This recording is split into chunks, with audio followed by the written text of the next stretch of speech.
नमस्कार, जय हिंद, वंदे मातरम। दोस्तों आप सभी का स्वागत है आपके अपने इस YouTube channel Indian army studio में। दोस्तों आज के इस लाइव क्लास के अंदर हम आपको आर्मी जीडी का ओरिजिनल क्वेश्चन पेपर करवाएंगे जो आपके पिछले एग्जाम में बहुत बार पूछा गया है। तो आप सभी से रिक्वेस्ट है वीडियो को पूरा देखना, क्योंकि 8 से 10 मिनट का वीडियो होगा। तो वीडियो को शुरू से लेकर अंत तक देखना और लास्ट में जरूर कमेंट करके बताना है कि आपका इस ओरिजिनल क्वेश्चन पेपर का टेस्ट में कितना क्वेश्चन सही होता है। तो चलिए बिना किसी टाइम वेस्ट करते हुए बढ़ेंगे अपने फर्स्ट क्वेश्चन की ओर। तो फर्स्ट क्वेश्चन बहुत अच्छा और शानदार क्वेश्चन आपसे पूछा है। In Bangladesh by which name Ganga is known, यानी कि बांग्लादेश में गंगा को किस नाम से जाना जाता है। क्वेश्चन बहुत अच्छा है, तो जल्दी से बताना है कि बांग्लादेश में गंगा को किस नाम से जाना जाता है। ऑप्शन आपका Bhagirathi, option B Padma, option C मेघना या ऑप्शन नंबर डी हुगली। तो देखिएगा बांग्लादेश में गंगा को पद्मा के नाम से जाना जाता है, यानी कि इसका राइट आंसर जो होगा आपका ऑप्शन नंबर बी पद्मा यहाँ पर आपका बिल्कुल ही राइट हो जाएगा। तो बढ़ते नेक्स्ट क्वेश्चन 2 नंबर क्वेश्चन को। 2 नंबर क्वेश्चन आप लोगों से पूछा है, is the player given for immediate energy, यानी कि तत्काल ऊर्जा के लिए खिलाड़ी को दिया जाता है। आपको बताने कि तत्काल ऊर्जा प्रदान करने के लिए खिलाड़ी को क्या दिया जाता है। ऑप्शन आपका प्रोटीन है, ऑप्शन बी केला, ऑप्शन सी कार्बोहाइड्रेट है या ऑप्शन नंबर डी इनमें से कोई नहीं। तो देखिएगा तत्काल ऊर्जा के लिए खिलाड़ी को कार्बोहाइड्रेट दिया जाता है, यानी कि इसका राइट आंसर जो होगा आपका ऑप्शन नंबर सी कार्बोहाइड्रेट यहाँ पर आपका बिल्कुल ही राइट हो जाएगा। तो बढ़ते हैं नेक्स्ट क्वेश्चन 3 नंबर क्वेश्चन को। 3 नंबर क्वेश्चन आपसे पूछा है कि Baburnama the autobiography of Babur was written in which language, यानी कि बाबरनामा जो कि बाबर की आत्मकथा है वो किस भाषा में लिखी गई थी। ऑप्शन आपका चीनी भाषा, ऑप्शन बी रूसी भाषा, ऑप्शन सी तुर्की भाषा या ऑप्शन नंबर डी फारसी भाषा। तो देखिएगा बाबरनामा जो बाबर की आत्मकथा है वो आपका तुर्की भाषा में लिखा गया था, यानी कि इसका राइट आंसर जो होगा आपका ऑप्शन नंबर सी तुर्की यहाँ पर आपका बिल्कुल ही राइट हो जाएगा। बाबरनामा जो लिखा गया है वो आपका बाबर के द्वारा ही लिखा गया है, इसे भी आपको ध्यान में रखना है। तो बढ़ते हैं नेक्स्ट क्वेश्चन 4 नंबर क्वेश्चन की ओर। 4 नंबर क्वेश्चन बहुत अच्छा क्वेश्चन पूछा कि the famous Nehru trophy is related to which sport, यानी कि प्रसिद्ध नेहरू ट्रॉफी किस खेल से संबंधित है। आपको बताना है कि नेहरू ट्रॉफी का संबंध किस खेल से होता है। ऑप्शन आपका क्रिकेट है, option B hockey, option C polo या ऑप्शन नंबर डी इनमें से कोई नहीं। तो देखिएगा नेहरू ट्रॉफी का संबंध जो होता है वो आपका हॉकी खेल से होता है, यानी कि इसका राइट आंसर जो होगा आपका ऑप्शन नंबर बी हॉकी यहाँ पर आपका बिल्कुल ही राइट हो जाएगा। और देखिए रणजी ट्रॉफी का संबंध जो होता है वो आपका क्रिकेट खेल से होता है, इसे भी आपको ध्यान में रखना है। अगर आपसे क्वेश्चन पूछता है कि इजरा कप का संबंध किससे होता है, तो इजरा कप का संबंध जो होता है आपका पोलो से होता है, इसे भी आपको ध्यान में रखना है। तो बढ़ते नेक्स्ट क्वेश्चन 5 नंबर क्वेश्चन को। और 5 नंबर क्वेश्चन आपसे पूछा है, where is Lord's cricket ground located, यानी कि लॉर्ड्स क्रिकेट ग्राउंड कहाँ स्थित है। ऑप्शन आपका इंग्लैंड है, option B Africa, option C New Zealand है या ऑप्शन नंबर डी ऑस्ट्रेलिया। तो देखिएगा लॉर्ड्स क्रिकेट ग्राउंड जो होता है वो आपका इंग्लैंड में स्थित है, यानी कि इसका राइट आंसर जो होगा आपका ऑप्शन नंबर ए इंग्लैंड यहाँ पर आपका बिल्कुल ही राइट हो जाएगा। तो बढ़ते नेक्स्ट क्वेश्चन 6 नंबर क्वेश्चन की ओर। 6 नंबर क्वेश्चन आपसे पूछा है कि which is the first satellite left by India, यानी कि भारत द्वारा छोड़ा गया सबसे पहला उपग्रह कौन सा है। आपको बताना कि भारत द्वारा छोड़ा गया सबसे पहला उपग्रह कौन सा है। ऑप्शन आपका इनसैट है, ऑप्शन बी भास्कर है, ऑप्शन सी चरक या ऑप्शन नंबर डी आर्यभट्ट। तो जल्दी से इसका राइट आंसर हमें लाइव चैट में बताना है। तो देखिएगा भारत द्वारा छोड़ा गया सबसे पहला उपग्रह जो था वो आपका आर्यभट्ट था, यानी कि इसका राइट आंसर जो होगा आपका ऑप्शन नंबर डी आर्यभट्ट यहाँ पर आपका बिल्कुल ही राइट हो जाएगा। कब छोड़ा गया था, तो आपका 1975 में छोड़ा गया था, इसे आपको ध्यान में रखना है। और इसका वजन जो था वो आपका 360 kg का था, इसे भी आपको ध्यान में रखना है। तो बढ़ते नेक्स्ट क्वेश्चन 7 नंबर क्वेश्चन को। 7 नंबर क्वेश्चन आप लोगों से पूछा है, where is Chilka lake located, यानी कि चिल्का झील कहाँ स्थित है। ऑप्शन आपका बिहार है, option B Orissa, option C Rajasthan है या ऑप्शन नंबर डी इनमें से कोई नहीं। तो देखिएगा चिल्का झील जो होता है वो आपका उड़ीसा में स्थित है, यानी कि इसका राइट आंसर जो होगा आपका ऑप्शन नंबर बी उड़ीसा यहाँ पर आपका बिल्कुल ही राइट हो जाएगा। अगर आप लोगों से क्वेश्चन पूछ लिया जाता है कि भारत में सबसे बड़ी खारे पानी की झील कौन है, तो भारत में सबसे बड़ी खारे पानी की झील जो होता है वो आपका चिल्का झील होता है, जो कि आपका उड़ीसा में है, इसे आपको ध्यान में रखना है। तो बढ़ते नेक्स्ट क्वेश्चन 8 नंबर क्वेश्चन को। 8 नंबर क्वेश्चन आपसे पूछा है कि when is international labour day celebrated, यानी कि अंतर्राष्ट्रीय मजदूर दिवस कब मनाया जाता है। ऑप्शन आपका 1 मई, ऑप्शन बी 1 जून, ऑप्शन सी 1 जनवरी या ऑप्शन नंबर डी 1 मार्च। तो जल्दी से इसका राइट आंसर हमें लाइव चैट में बताना है। तो देखिएगा अंतर्राष्ट्रीय मजदूर दिवस जो होता है वो आपका 1 मई को मनाया जाता है, यानी कि इसका राइट आंसर जो होगा आपका ऑप्शन नंबर ए 1 मई यहाँ पर आपका बिल्कुल ही राइट हो जाएगा। तो बढ़ते हैं नेक्स्ट क्वेश्चन 9 नंबर क्वेश्चन को। 9 नंबर क्वेश्चन बोलने से पहले मैं आप सभी को बोलना चाहूंगा, अगर आपने अभी तक हमारे चैनल को सब्सक्राइब नहीं किया है तो सब्सक्राइब करने के बाद बाजू में बेल आइकन आएगा, उसे ऑल पे दबाना और कम से कम 3 या 4 दोस्तों के पास इस वीडियो को शेयर करना है। तो देखिएगा 9 नंबर क्वेश्चन पूछा है कि which of the following city is known as a pink city, यानी कि निम्न में से कौन सा शहर गुलाबी नगरी के नाम से जाना जाता है। ऑप्शन आपका Delhi, option B Agra, option C Patna या ऑप्शन नंबर डी जयपुर। तो देखिएगा गुलाबी नगरी के नाम से जाना जाता है वो आपका जयपुर को जाना जाता है, यानी कि इसका राइट आंसर जो होगा आपका ऑप्शन नंबर डी जयपुर यहाँ पर आपका बिल्कुल ही राइट हो जाएगा। तो बढ़ते नेक्स्ट क्वेश्चन 10 नंबर क्वेश्चन की ओर।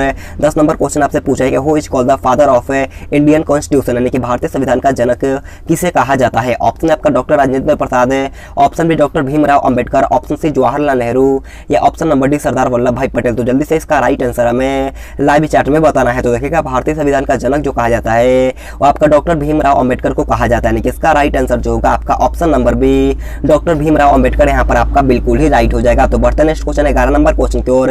11 नंबर क्वेश्चन आपसे पूछा है कि in which state the Naroda power station is located, यानी कि नरोड़ा पावर स्टेशन किस राज्य में स्थित है। ऑप्शन है आपका बिहार है, ऑप्शन बी राजस्थान है, ऑप्शन सी पंजाबी या option number D Uttar Pradesh. तो देखिएगा नरोड़ा पावर स्टेशन जो होता है वो आपका उत्तर प्रदेश में स्थित है, यानी कि इसका राइट आंसर जो होगा आपका ऑप्शन नंबर डी यूपी यहाँ पर आपका बिल्कुल ही राइट हो जाएगा। तो बढ़ते नेक्स्ट क्वेश्चन 12 नंबर क्वेश्चन की ओर।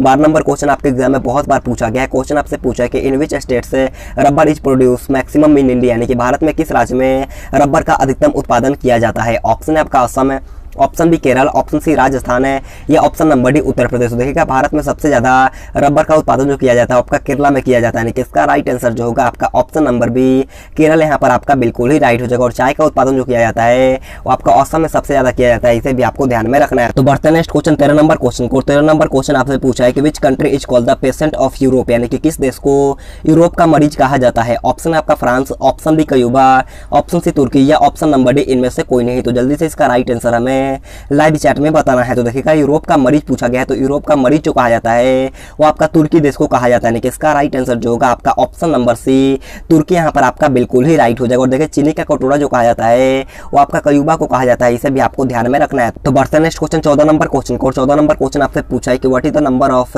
मेंबर्स ऑफ राज्यसभा, यानी कि राज्यसभा के सदस्यों की संख्या कितनी होती है। ऑप्शन है आपका 250 है, ऑप्शन बी 350, ऑप्शन सी 300 या ऑप्शन नंबर डी 400। तो देखिएगा इसका राइट आंसर जो होगा आपका ऑप्शन नंबर ए 250 यहाँ पर आपका बिल्कुल ही राइट हो जाएगा। 238 जो होता है वो आपका राज्य और केंद्र शासित प्रदेशों को मिलाकर बनाया जाता है और 12 जो होता है आपका राष्ट्रपति चुनता है, इसे भी आपको ध्यान में रखना है। तो बढ़ते हैं नेक्स्ट क्वेश्चन 15 नंबर क्वेश्चन को। और 15 नंबर क्वेश्चन आपसे पूछा है कि rouble is the currency of which country, यानी कि रूबल किस देश की मुद्रा है। ऑप्शन है आपका Australia, option B England, option C रूस या ऑप्शन नंबर डी जापान। तो देखिएगा रूबल जो होता है वो आपका रूस देश की मुद्रा है, यानी कि इसका राइट आंसर जो होगा आपका ऑप्शन नंबर सी रूस यहाँ पर आपका बिल्कुल ही राइट हो जाएगा। और जापान का जो होता है आपका येन होता है, इसे भी आपको ध्यान में रखना है। तो बढ़ते हैं नेक्स्ट क्वेश्चन 16 नंबर क्वेश्चन को। 16 नंबर क्वेश्चन यहाँ से हमारा जनरल साइंस का क्वेश्चन स्टार्ट होता है।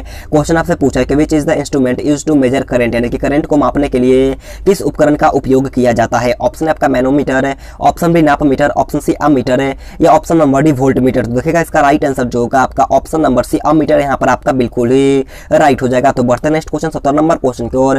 17 नंबर क्वेश्चन आपसे पूछा है कि किसके उपचार के लिए डायलिसिस का उपयोग किया जाता है। यह क्वेश्चन आपके 2014 के एग्जाम में पूछा गया था और यही क्वेश्चन सेम टू सेम आपका 28 मार्च 2021 के एग्जाम में पूछा गया है। तो जल्दी से बताना कि किसके उपचार के लिए डायलिसिस का उपयोग किया जाता है। तो देखिएगा इसका राइट आंसर जो होगा आपका ऑप्शन नंबर सी गुर्दे की विफलता यहाँ पर आपका ऑप्शन सी बिल्कुल ही राइट हो जाएगा। तो बढ़ते हैं नेक्स्ट क्वेश्चन 18 नंबर क्वेश्चन को। 18 नंबर क्वेश्चन बोलने से पहले मैं आप सभी से एक रिक्वेस्ट करना चाहूंगा, अगर आपने अभी तक हमारे चैनल को सब्सक्राइब नहीं किया है तो सब्सक्राइब करने के बाद बाजू में बेल आइकन आएगा, उसे ऑल पे दबाना और वीडियो पसंद आ रहा है तो एक लाइक तो बनता है। जितने लाइक हो जल्दी से एक लाइक कर दो और अपने सभी दोस्तों के पास इस वीडियो को शेयर करो ताकि हमारा भी कुछ सपोर्ट मिल सके। तो आप सभी से रिक्वेस्ट है कम से कम 3 या 4 दोस्तों के पास इस वीडियो को शेयर कर देना है। तो देखिएगा 18 नंबर क्वेश्चन आप लोगों से पूछा है कि किसके द्वारा एक्सरे का खोज किया गया था। ऑप्शन आपका थॉमसन है, ऑप्शन बी बारगोस, ऑप्शन सी जॉनसन है या ऑप्शन नंबर डी रोएंटेंजन। तो जल्दी से इसका राइट आंसर हमें लाइव चैट में बताना है। तो देखिएगा एक्सरे का खोज जो किया गया था वो आपका रोएंटेंजन के द्वारा किया गया था, यानी कि इसका राइट आंसर जो होगा आपका ऑप्शन नंबर डी रोएंटेंजन यहाँ पर आपका बिल्कुल ही राइट हो जाएगा। और देखिए इलेक्ट्रॉन का खोज जो किया गया था वो आपका जे थॉमसन के द्वारा किया गया था, इसे भी आपको ध्यान में रखना है। तो बढ़ते हैं नेक्स्ट क्वेश्चन 19 नंबर क्वेश्चन को। तो बढ़ते नेक्स्ट क्वेश्चन 19 नंबर क्वेश्चन की ओर। 19 नंबर क्वेश्चन आपसे पूछा है कि the density of water is maximum, यानी कि किस तापमान पर पानी का घनत्व अधिकतम होता है। ऑप्शन है आपका 0 डिग्री सेल्सियस है, ऑप्शन बी 4 डिग्री सेल्सियस है, ऑप्शन सी 25 डिग्री सेल्सियस है या option number D 100 degree Celsius. तो देखिएगा इसका राइट आंसर जो होगा आपका option number B 4 degree Celsius यहाँ पर आपका बिल्कुल ही राइट हो जाएगा। तो बढ़ते नेक्स्ट क्वेश्चन 20 नंबर क्वेश्चन की ओर। 20 नंबर क्वेश्चन आपसे पूछा कि द यूनिट ऑफ पावर यानी कि शक्ति की इकाई आपको बताना है कि शक्ति का इकाई क्या होता है। ऑप्शन 4 आपके सामने दिया गया है, तो जल्दी से इसका राइट आंसर हमें चैट में बताना है। तो देखिएगा पावर का इकाई जो होता है वो आपका वाट होता है, यानी कि इसका राइट आंसर जो होगा आपका ऑप्शन नंबर सी वाट यहाँ पर आपका बिल्कुल ही राइट हो जाएगा। तो बढ़ते हैं नेक्स्ट क्वेश्चन 21 नंबर क्वेश्चन की ओर।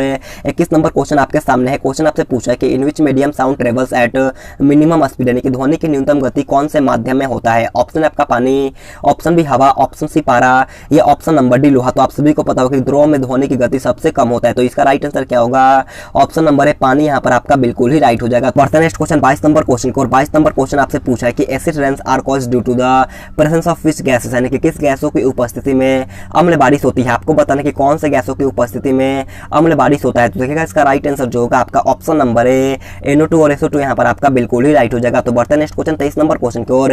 23 नंबर क्वेश्चन शायद हमारा आज का लास्ट क्वेश्चन है। क्वेश्चन आपसे पूछा है कि व्हाट इज लाफिंग गैस, यानी कि हंसाने वाली गैस क्या है। आपको बताने कि हंसाने वाली गैस कौन सा है। ऑप्शन आपका कार्बन डाइऑक्साइड है, option B sulphur dioxide, option C hydrogen peroxide है, या option number D nitrous oxide. तो देखिएगा इसका राइट आंसर जो होगा आपका option number D nitrous oxide. यहाँ पर आपका ऑप्शन डी बिल्कुल ही राइट हो जाएगा। इसका संकेत जो होता है वो आपका N2O होता है, यानी कि रासायनिक सूत्र जो होता है आपका N2O होता है। इसे आपको ध्यान में रखना है। तो आज का क्लास हमारा यहीं पर खत्म होता है। अगर आपको वीडियो पसंद आया तो आप सभी से रिक्वेस्ट है जाते जाते एक लाइक कर देना है, और चैनल पे पहले तो चैनल को सब्सक्राइब करने के बाद बाजू में बेल आइकन आएगा उसे ऑल पे दबाना, और कमेंट बॉक्स में बताने कि आपका top 23 important original question paper test में कितना क्वेश्चन सही होता है। तो आज के लिए इतना ही। Thanks for watching this video. जय हिंद, जय भारत।